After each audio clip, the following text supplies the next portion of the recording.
The video streaming giant Netflix has seen its subscriber numbers fall in the United States and Canada for only the second time in a decade. This as it faces increased competition from rivals and a drop-off in viewers after lockdowns of last year.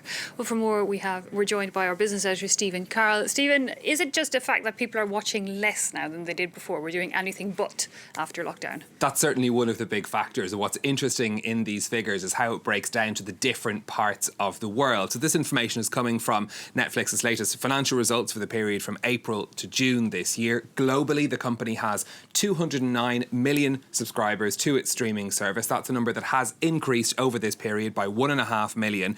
But in its biggest market, in North America, those numbers are down by over 400,000.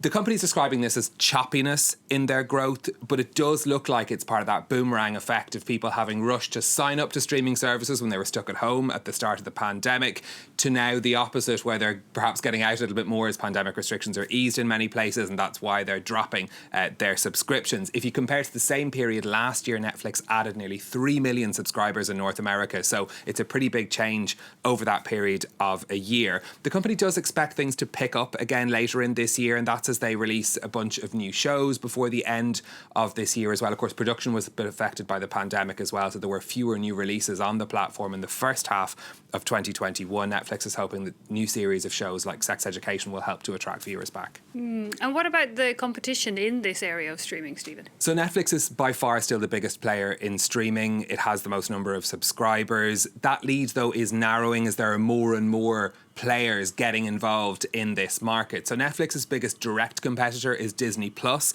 They have 104 million subscribers. The numbers for Amazon are a little bit more difficult to compare because people get access to Amazon Prime Video if they sign up to the company's streaming service. Jeff Bezos actually said earlier this year that 175 million people had watched something on Amazon Prime over the past year. So you can take from that what you will. Lots of other competition in the US as well. All the big TV networks are launching their own streaming platforms. NBC's Peacock, HBO Max. There are lots of other options out there for people too.